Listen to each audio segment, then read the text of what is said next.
So first thing, get warm. Figure out whether you want to do that on the erg, the bike, or doing some dynamic movements.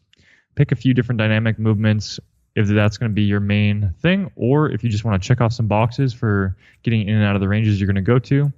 If we're talking about being in like a CrossFit class or general lifting, try to do like a thoracic range of motion drill, some sort of trunk stability exercise, some sort of hip motion exercise.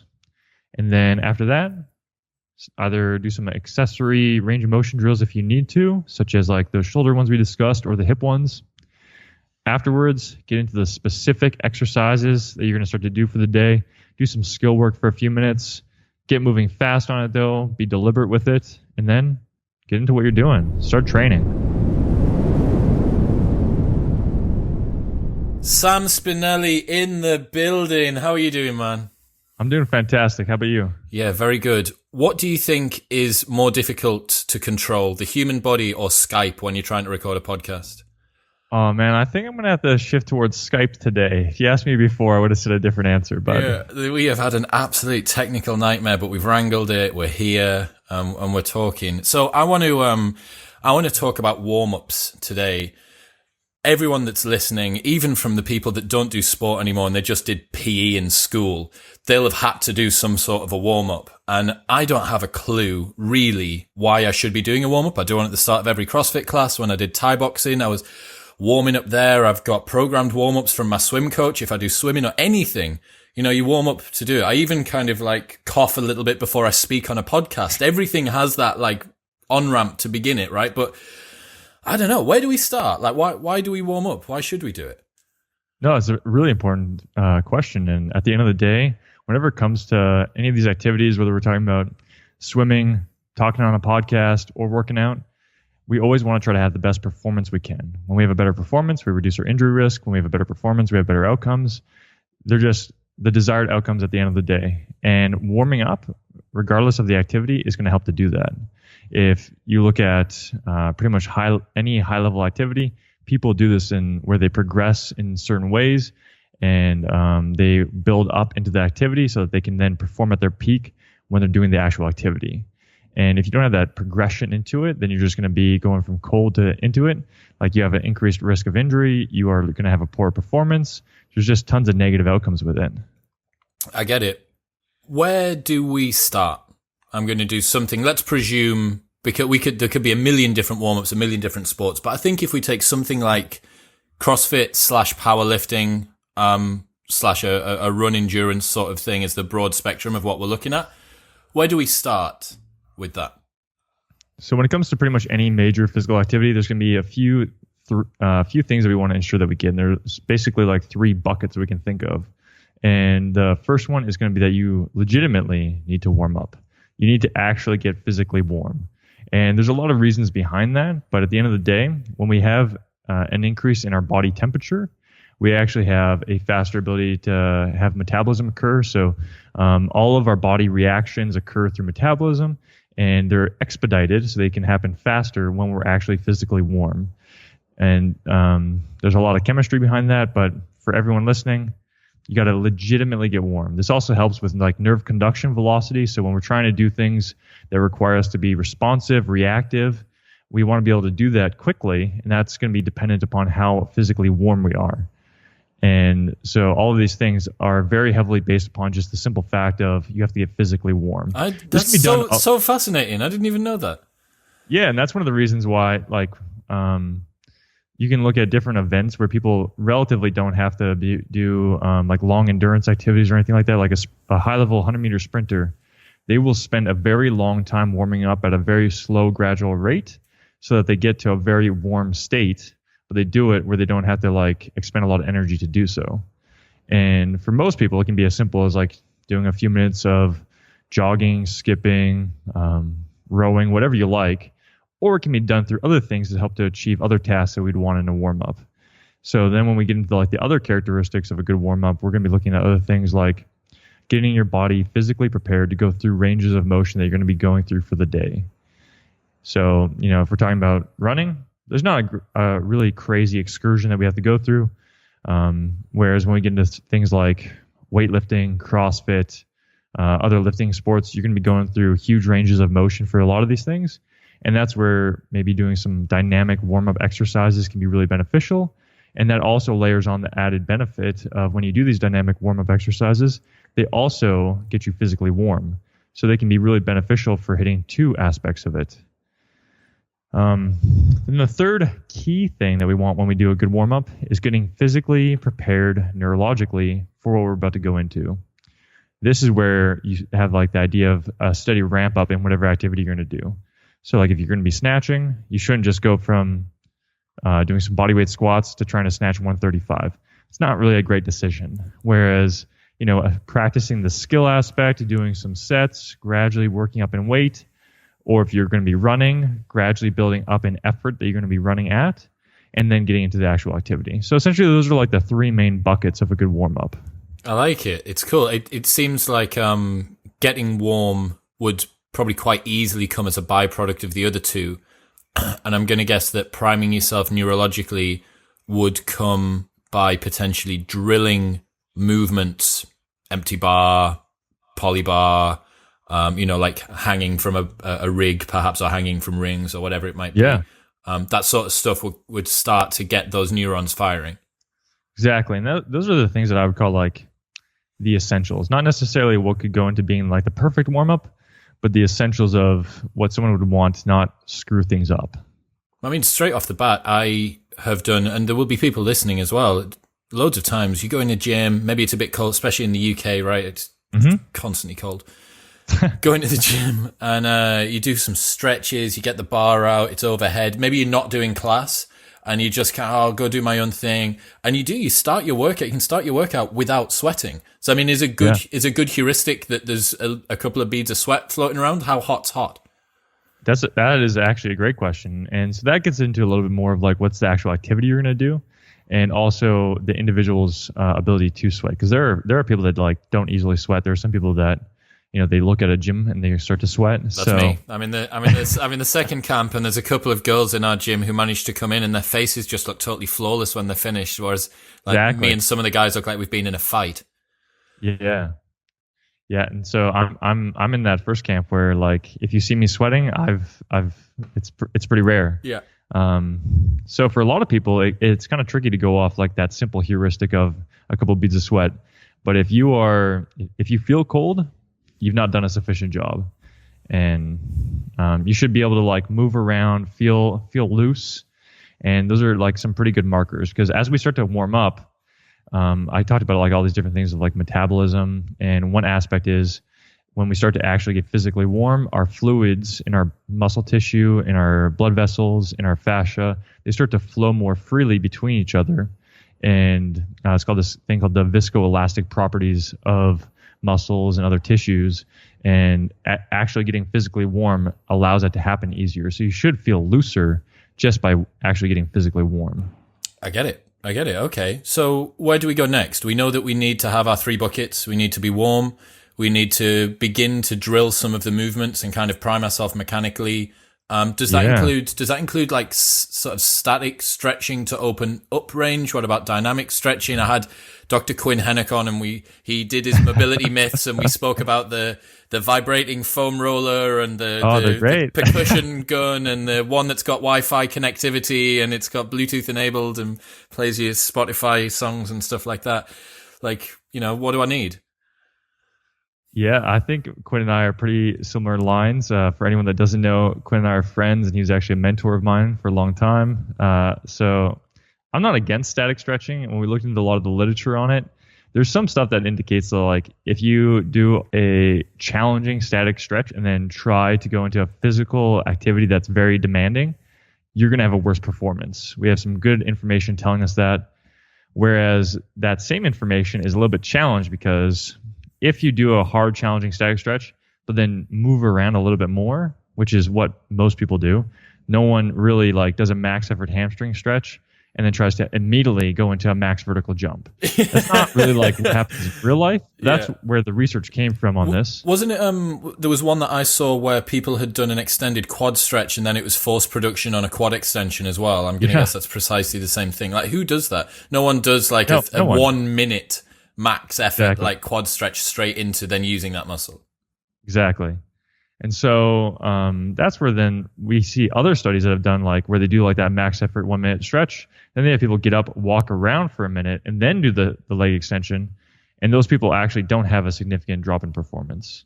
What do they gain? So, that's another important one. They don't actually seem to gain anything. So, man, honestly, that's one of the things is like people are very perseverating on like the idea that static stretching is this like magical thing, and unfortunately, we don't really see anything telling us that.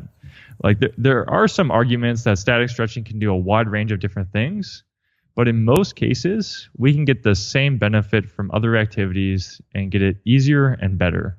Like, the simplest thing of people static stretch because they think they're going to get more range of motion. Okay, well, we actually have like some pretty strong research showing us that lifting weights through a full range of motion does that, but it also does it better. So then it's like, okay, why should I static stretch?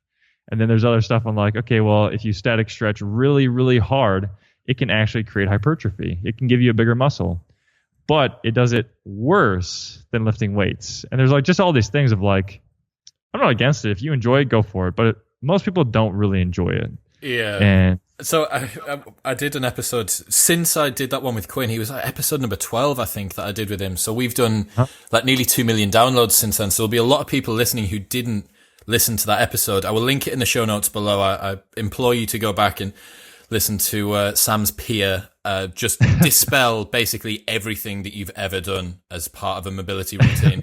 But yeah, he essentially said that people use static overhead stretch, let's say typically with a poly bar, so that they can open up their shoulders to get into a snatch.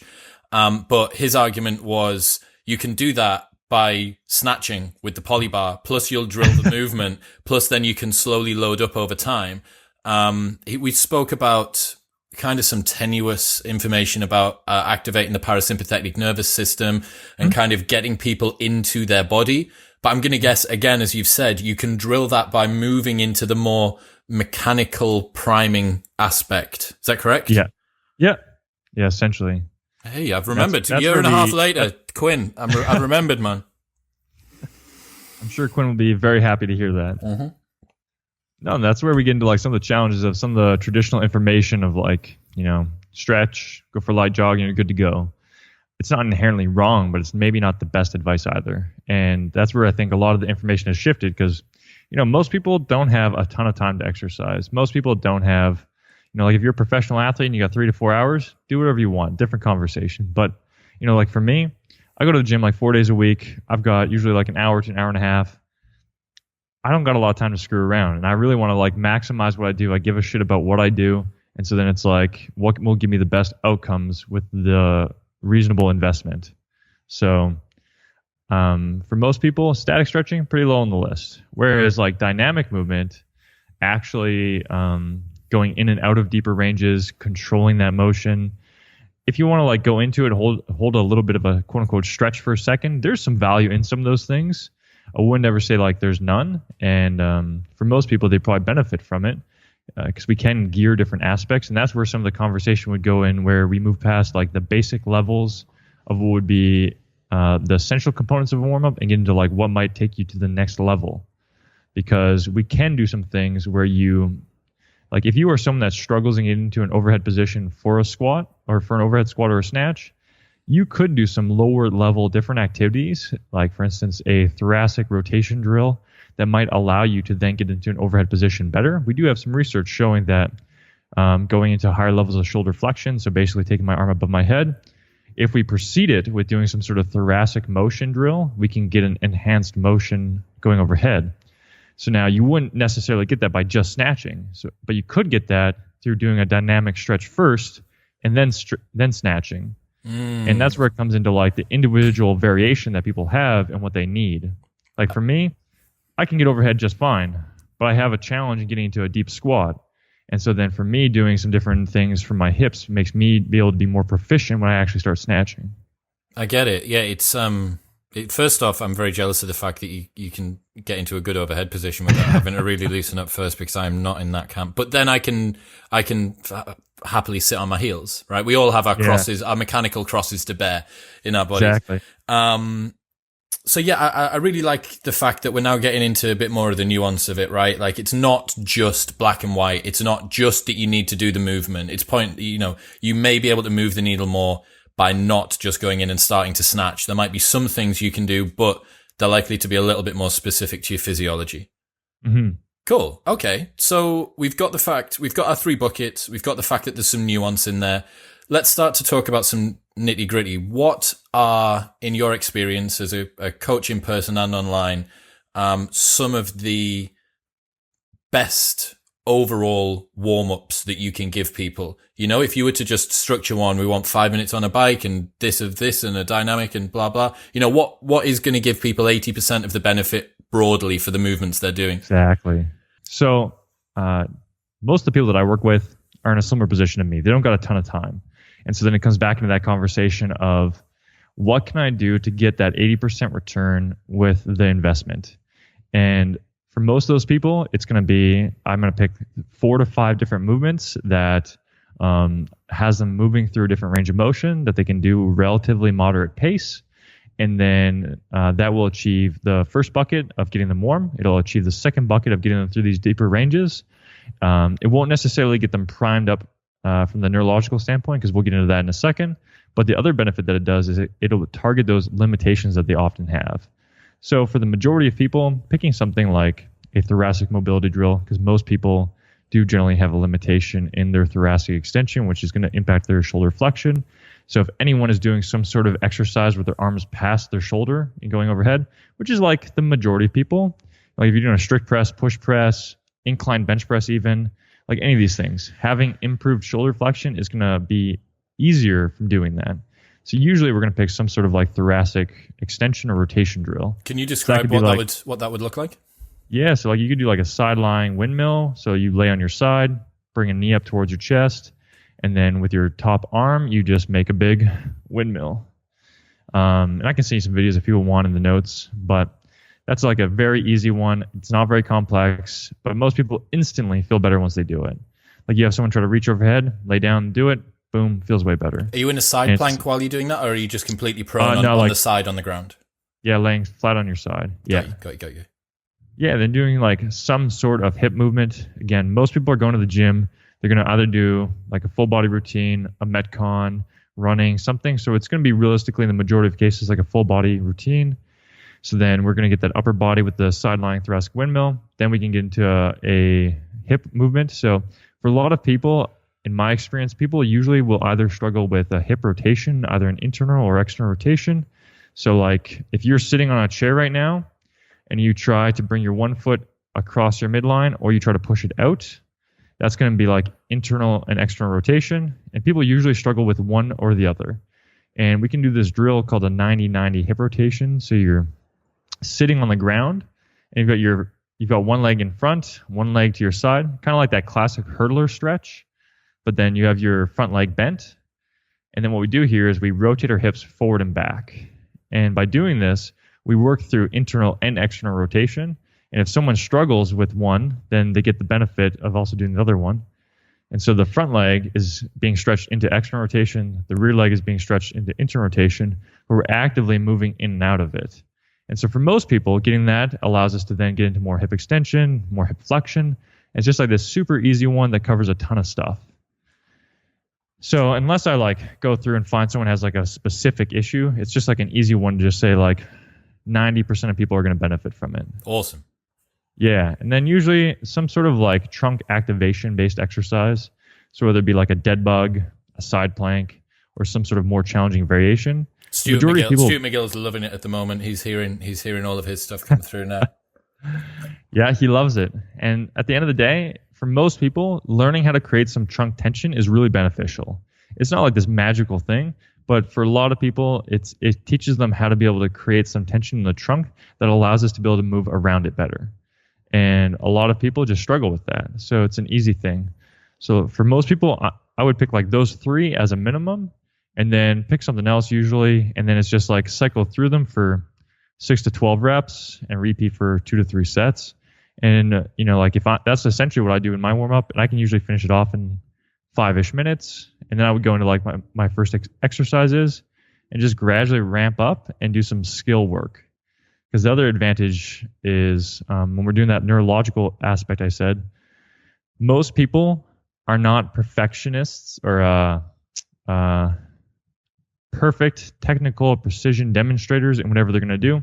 Like if you are a weightlifter, you probably aren't fantastic at snatching. You're probably okay, but you're probably not fantastic. If you're a runner, you're probably not fantastic at running. You're probably okay. And so doing like 5 minutes of some technical skill work, it doesn't have to be done slow. It can actually be done relatively at a fast pace. You're just trying to be working on improving your precision with it so that as you get into your lifting, not only are you now warm, not only have you now improved your neurological efficiency, but now hopefully over time, you're going to be more technically proficient.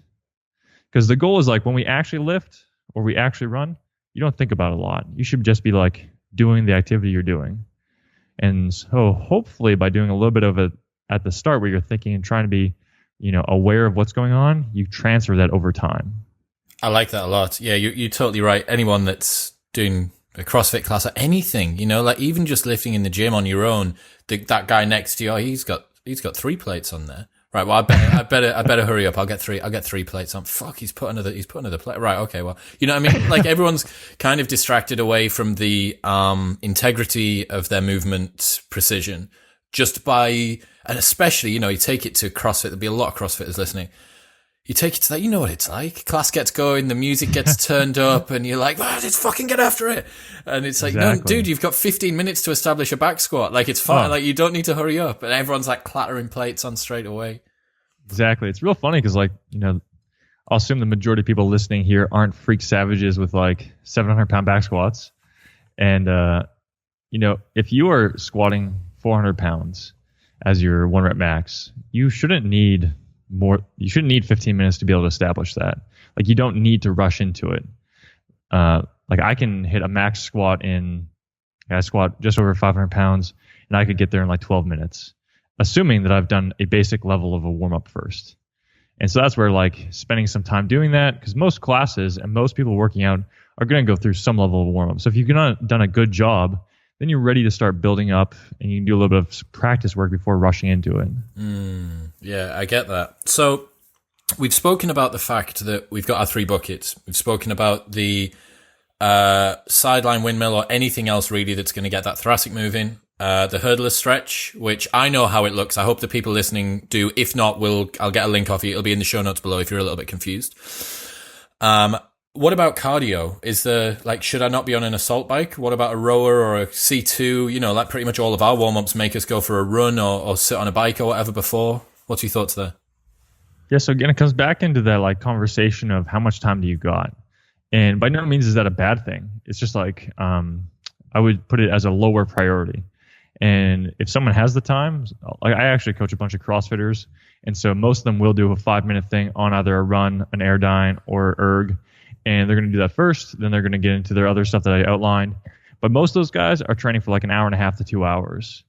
And for them, I think that the merit is there to do it. And if they're doing activities that are more based on those as well, like if they're doing an erg workout, we're going to warm up on the erg. If they're doing a running workout, we're going to warm up running. But if you're doing lifting, if you're doing a lot of these other things, I'm going to put less of a priority on that. Allow you to get warm through your movement, through your dynamic stuff, all the rest of it. Okay, cool. So the main movement that I see people struggling with, especially in CrossFit class, and I'm speaking as patient zero for this, is the snatch. Is getting a barbell overhead, getting yourself into that position, especially if, like me, people have been a bro for the last 10 years and have just done that chest and biceps twice a week. So can we talk about perhaps some slightly more specific stuff to help people get into that good overhead position, both lower and upper?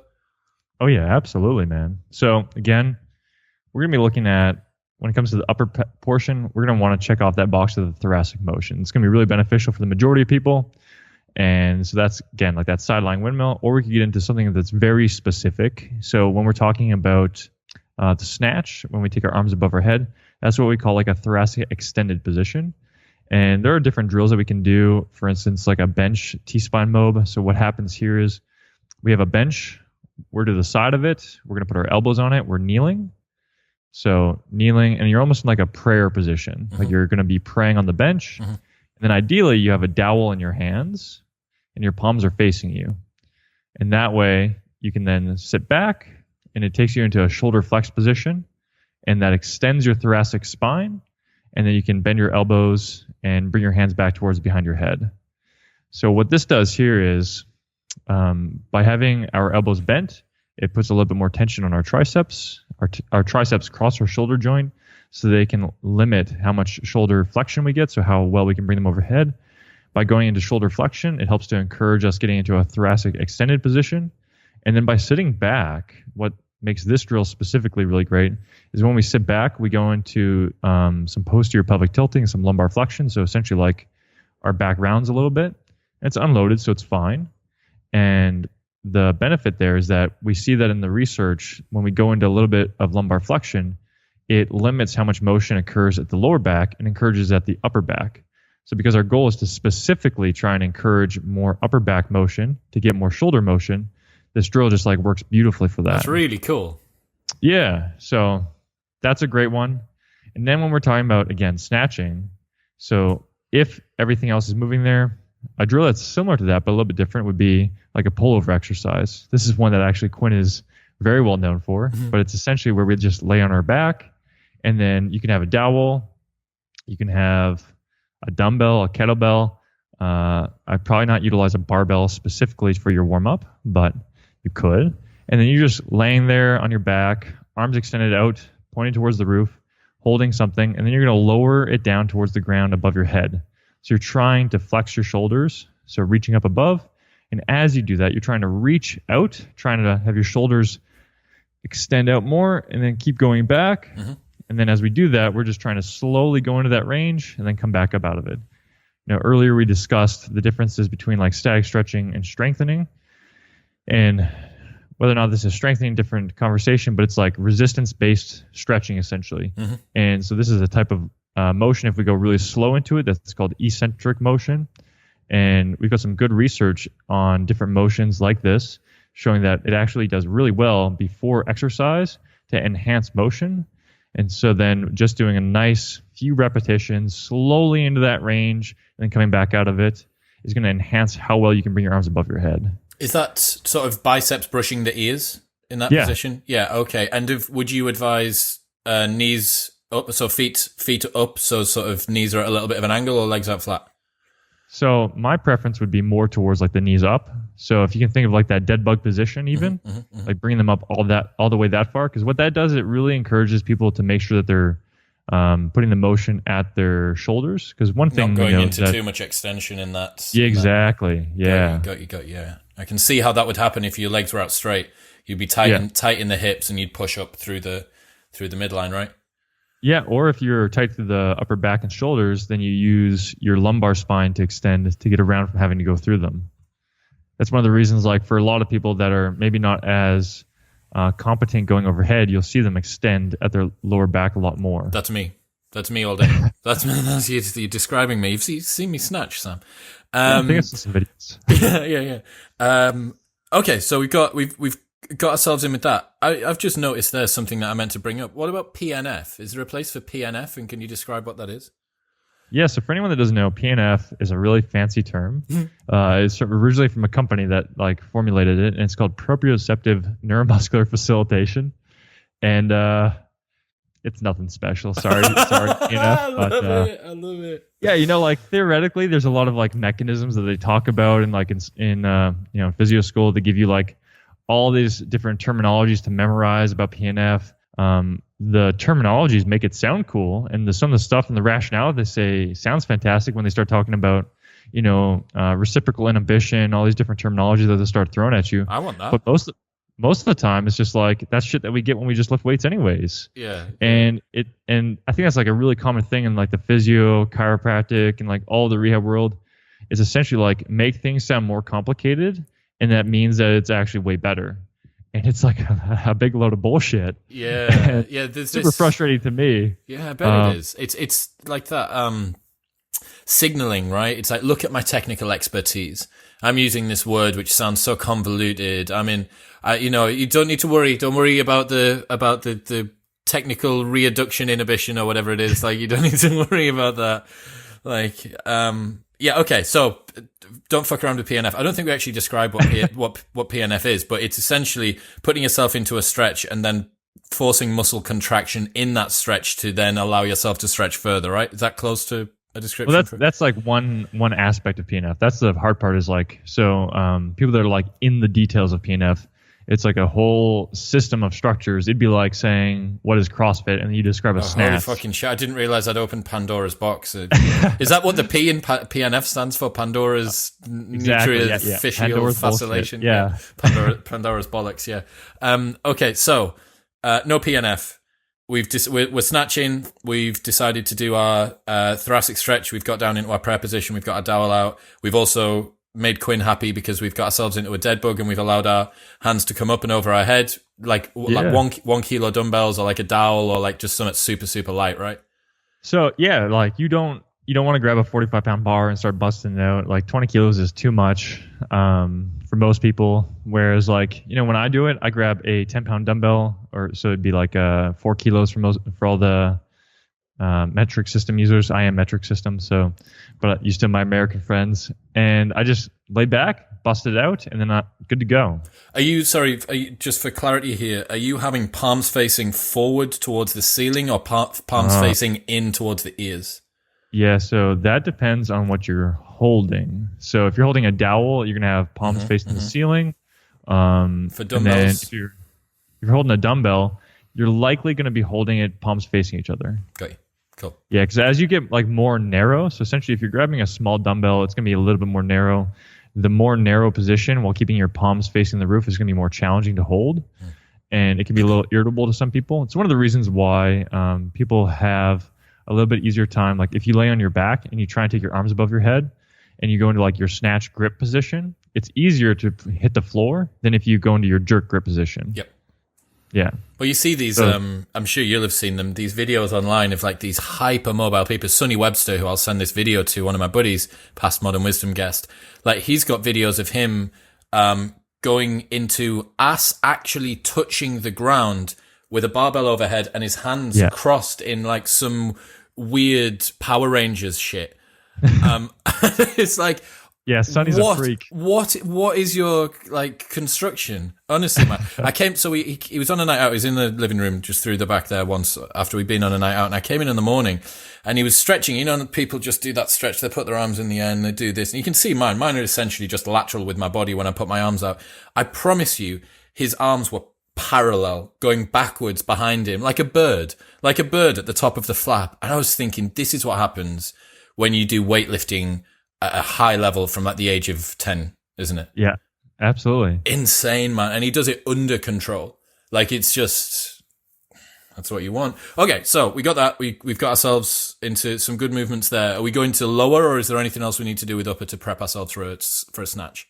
No, I think for most people, they're good to go, like, at that point. And then when we get into the lower body stuff, again, like that 90-90 motion, so like similar to that hurdler position, that's going to be a good starting point.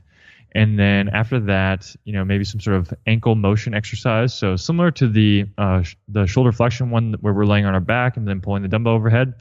That's an eccentric based stretch. I think doing something similar to that for the calf is really beneficial. So most people are going to struggle with having their knee go forward. And when your knee goes forward, it allows you to stay more upright, which is really beneficial in a snatch. It's really beneficial in most activities. But again, people struggle with that. And getting some sort of like deeper calf raise type exercise done first can usually allow for that. Like if you sit up on the edge of a step and then you lower down for like 3 to 4 seconds, pause for a second in the bottom, and then come back up, just like what we were doing for that overhead one, it's going to be really beneficial. And if you do it steadily over a long time, it's going to help to increase that range of motion, get you comfortable, able to control the position too, and have a really good transfer when you start to snatch. Is that 1 foot, 1 leg at a time, or both together? The biggest deterring there for 1 foot versus 2 foot, I would say, is like how strong the person is. Because if you can't like really get out of a one-legged one very well, you probably just want to do 2 feet.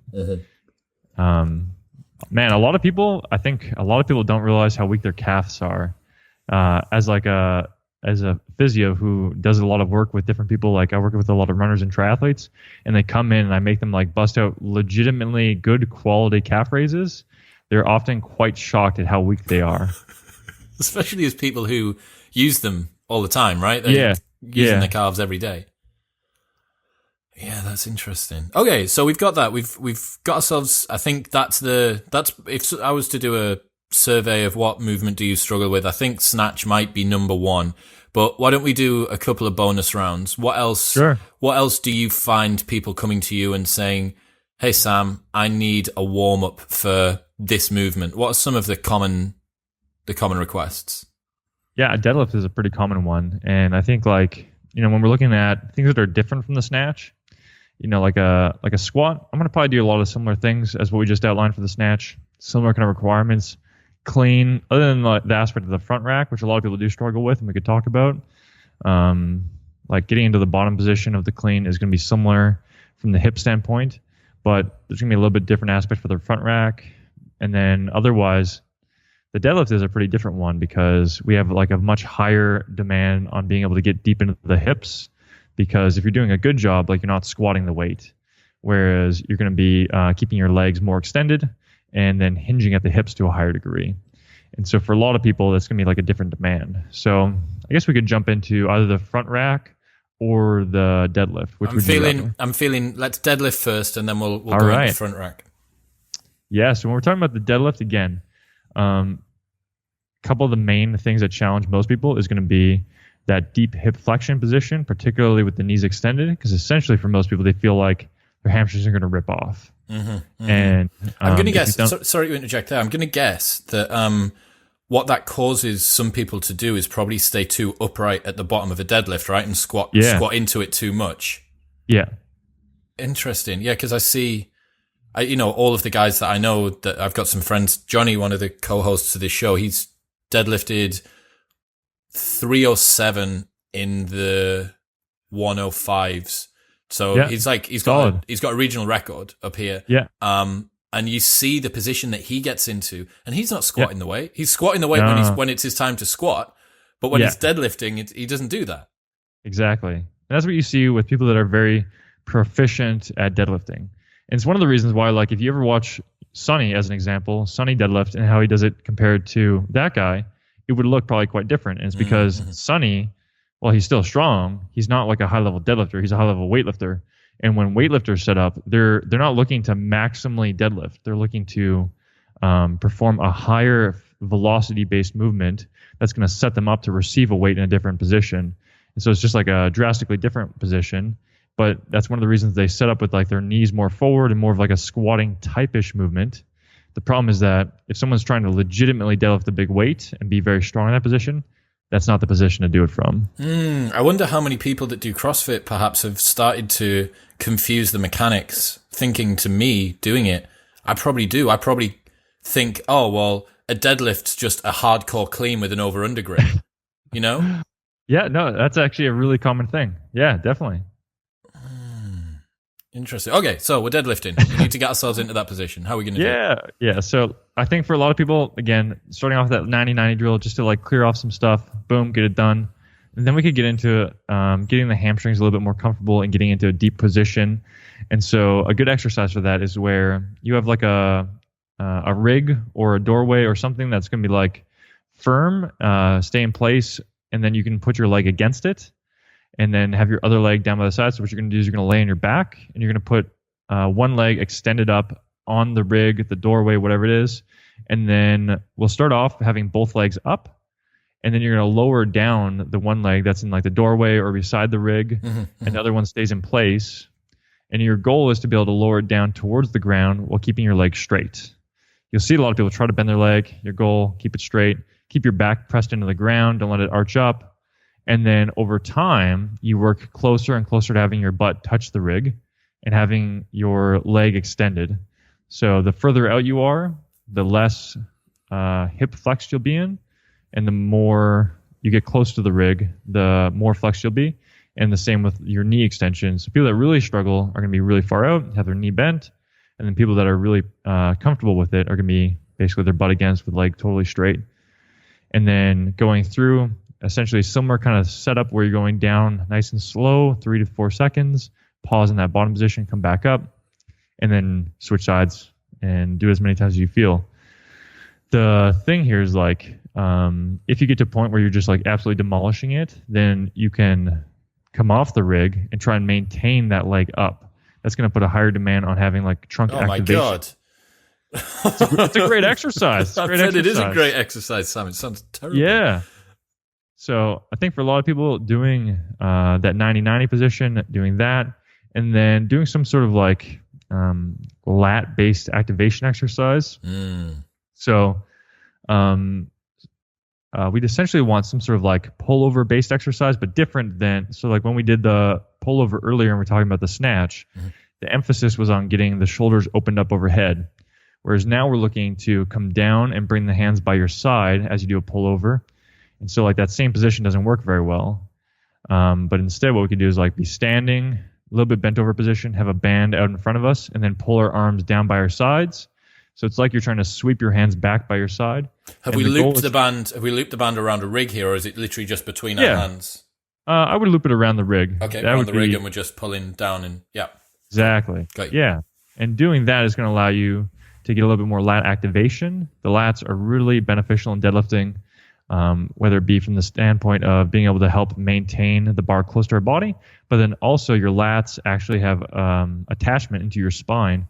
And so when they have a higher level of attachment, we can create more stability around the spine. We're focusing on driving those shoulders down towards the ground, right? Exactly. Yeah.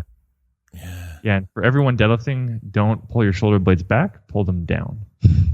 Okay. Why is that? Well, so if you think about physics, when we do a deadlift, we want to reduce the range of motion. So we want to have to move the bar as little as we need to. And if you have your arms in place and you pull your shoulders back, it actually increases the relative length because now your chest is closer to the ground. And you still have to move the bar the same distance. Whereas if you put your shoulder blades down, it'll relatively decrease the length that you have to move. And the other benefit is that actually increases your lat activation, whereas pulling them back does not. Got you. I once got red pilled on what low bar squatting means by Johnny, and he was telling me about, is it moment force arm? Is that what it's called? Yeah, it's called a moment arm. Yeah, moment arm. Yeah. He fully red pilled me one day about that, and I was like, okay, no worries, man. Right, we're gonna either front squat or we're gonna prep for our clean. How we sorting out our front rack? So I think doing like a thoracic rotation or extension drill, kind of like those ones we discussed earlier, so either the sideline windmill or the bench mob, those are two great options to start off with. But then things get different because we're not going overhead really. And so instead, what a lot of people complain about with the front rack is having like wrist discomfort. So a lot of people will like complain, grab their wrist, say that's bothersome. And it's because like at the end of the day, it does require you to get into a decent amount of wrist extension. The difference though is that for people that usually don't complain about it, they usually have pretty good shoulder external rotation. And if you think about it, like when I'm in this position, this is where my arm can set up. I have to really extend my wrist hard back if I can't rotate outwards very well, but if I can rotate out really well, and then I don't have to extend my wrist as much. That's where if you ever see like a video of Klokov doing a push press or any kind of position like that, the dude has almost a straight wrist. And so like his wrist is not extended, but he has like such good external rotation that he's able to get into that position, be very strong from there. Bro, so to interject there, Sam, I saw Body Power 2018 was when I first met Sonny, right? So 2 years ago. And we're on a stand with a full rig set up and we're doing muscle ups and like chilling out. And Sonny comes and does a little, he wasn't like booked on it, does a little presentation. And Klokov walks by and he sees him doing his circus lifting.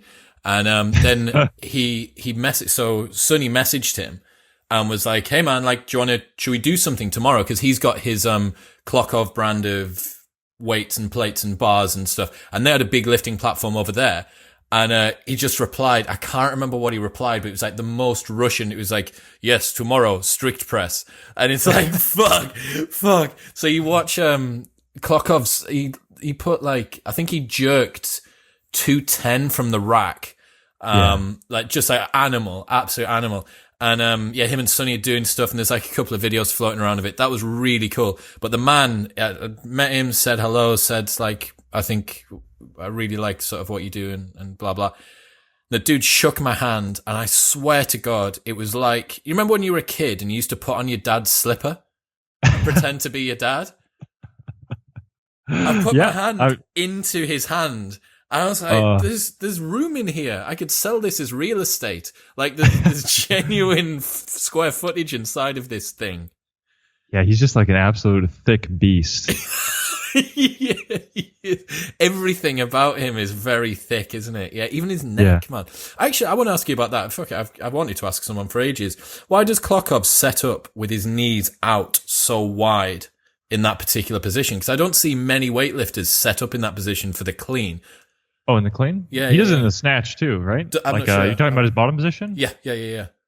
Yeah, so it's funny because I actually set up very similar to Klokov, and it's like really common so I talked about like these hip rotation things, and for individuals who have a limited hip internal rotation, it's hard to maintain your knees directly forward in front of you because you don't actually have that internal rotation.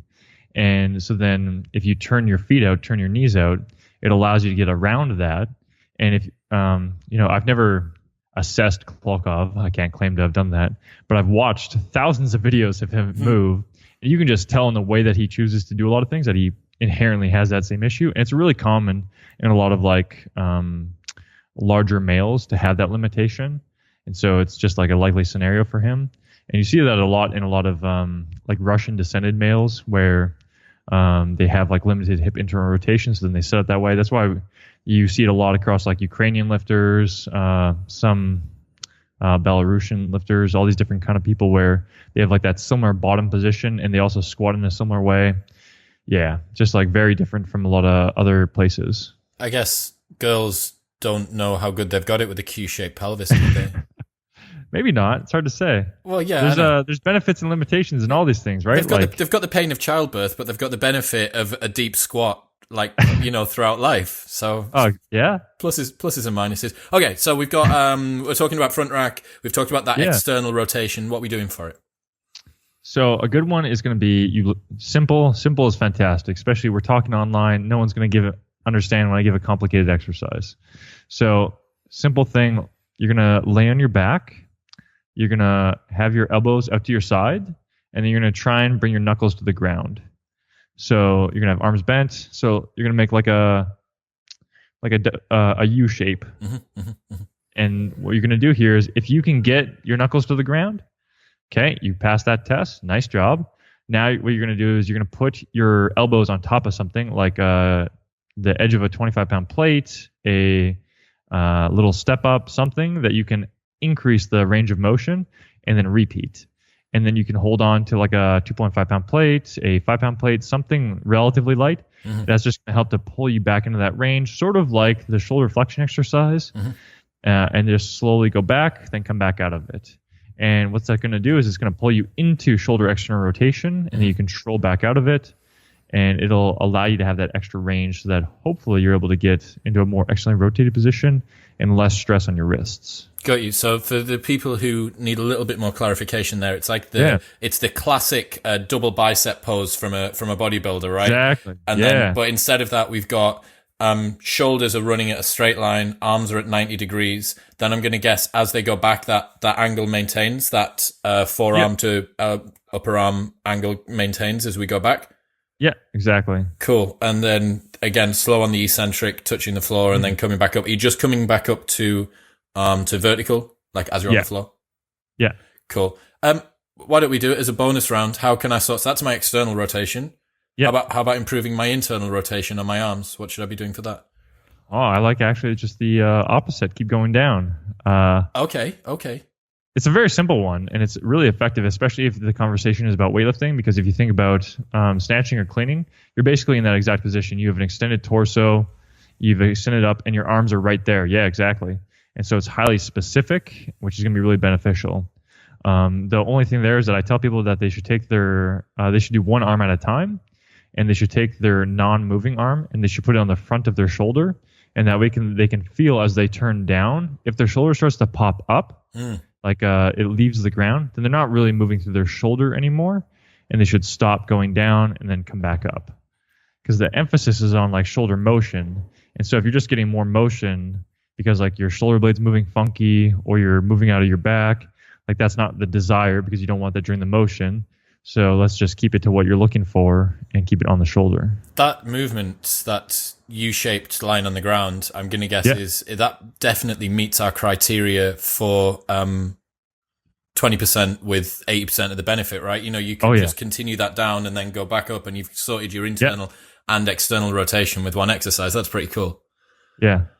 I like it. That's one of the big winners. I'm just thinking about some of the other things that people might want to prime for. How about lower traps? How about someone potentially, again, like me, a little bit of a bro, tight in the upper traps, tight in the chest, that rolled forward classic sort of bro lifter type posture? How can I prime myself to get back and down? So assuming that you've like gone through these other things that we just discussed, particularly like the thoracic motion or any of those ones, because those are going to be really beneficial to get some thoracic extension. But then after that, a nice easy one is where, you know, you lay on your stomach. So if you just did the W1, for instance, you could just progress off this, or if it's not relevant, like if you're not snatching or anything, you just want to get some lower trap activation for other reasons, you can just lay flat on your stomach, face down towards the ground, and then you're going to take your arms so that you make like a T shape, so your arms are straight up to your sides, and then you're going to lift your arms up, and then you're going to try and make like a snow angel motion, where you try to bring your thumbs together overhead. And as you do this, your goal is to keep your chest down on the ground, and that way you have to actively lift up through your shoulder blades, and that way you're utilizing your lower trap, you're using your rhomboids, these other musculatures of your upper back that require you to use scapular motion. Now, if you're not able to get all the way overhead, I'm going to guess like you might struggle with that. Just go as far as you can and then come back down and repeat. And, you know, like if people are trying to find this exercise, if you Google like prone angels, it's a common exercise name for it. They can find variations of where it's shown. It's like you just lay flat on your stomach, lift your arms up, and then try and bring them. A lot of times you'll see people like go all the way back down to their hips and then come back up overhead. And it can be a great way also just for developing the upper back too. Got you. Okay, so we've got palms are flat to the ground, arms are out to the sides. Yeah. And then we're just going to take them up, and then we're going to allow them to come back down. I can that must feel probably quite nice. I can imagine that feels quite nice. Yeah. Would you ever, if you became quite proficient at that and then got yourself to overhead, would you then maybe add like a 0.25 plate or a 0.5 plate like into either hand to start progressively overloading? Yeah, exactly. Man, yeah, we've got it. Quinn, mate, if you need some advice from me at any point about how you need to do your warm-ups or something, just come speak to me. I'll give you a bit of a give you a few tips. Man, I think we've got it, you know. I think we've managed to create a pretty good robust warm-up for people. So why don't we do a recap so that people know what they're going away with for this week? How are they going to move the needle this week on their warm-up? Absolutely. So first thing, get warm. Figure out whether you want to do that on the erg, the bike, or doing some dynamic movements. Pick a few different dynamic movements if that's going to be your main thing, or if you just want to check off some boxes for getting in and out of the ranges you're going to go to. If we're talking about being in like a CrossFit class or general lifting, try to do like a thoracic range of motion drill, some sort of trunk stability exercise, some sort of hip motion exercise. And then after that, either do some accessory range of motion drills if you need to, such as like those shoulder ones we discussed or the hip ones. Afterwards, get into the specific exercises that you're going to start to do for the day. Do some skill work for a few minutes. Get moving fast on it, though. Be deliberate with it. And then get into what you're doing. Start training. Man, I love it. I like the idea of getting the warm-up, really cutting it down to size. You are right as well. Everybody's strapped for time now, especially, in CrossFit class. People like the fact that you can get in and get out.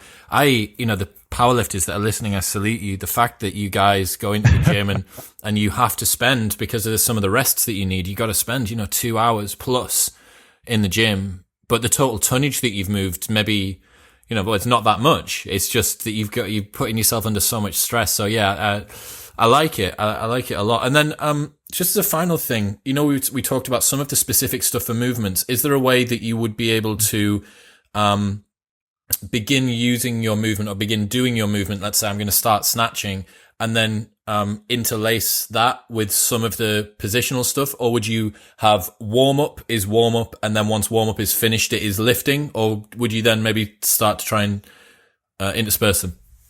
So like I'm a big fan of people doing something active in between their warm-up sets. So like if you are doing technical skill work or just like light snatching and those kinds of things, doing one of the range of motion type exercises in between sets, particularly if it's one that you find really beneficial to you, because then it helps to ingrain it even better.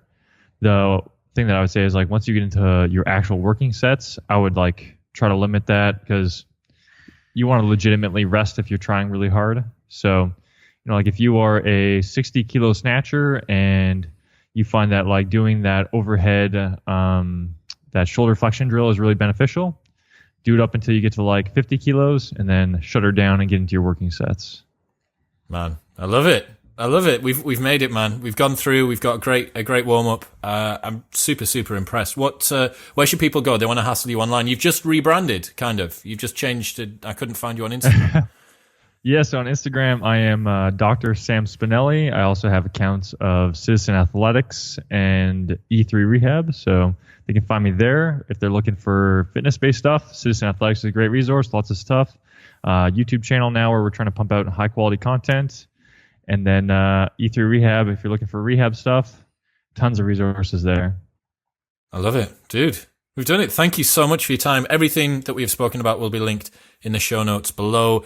This episode's awesome. Like, send it to a friend. Find a person that you think, fuck, like, they need to know how to warm up as well. Send it to them. And, Sam, I'm going to have to get you back on. I need to find something else to talk to you about now. Thanks for having me on, Chris. That was great.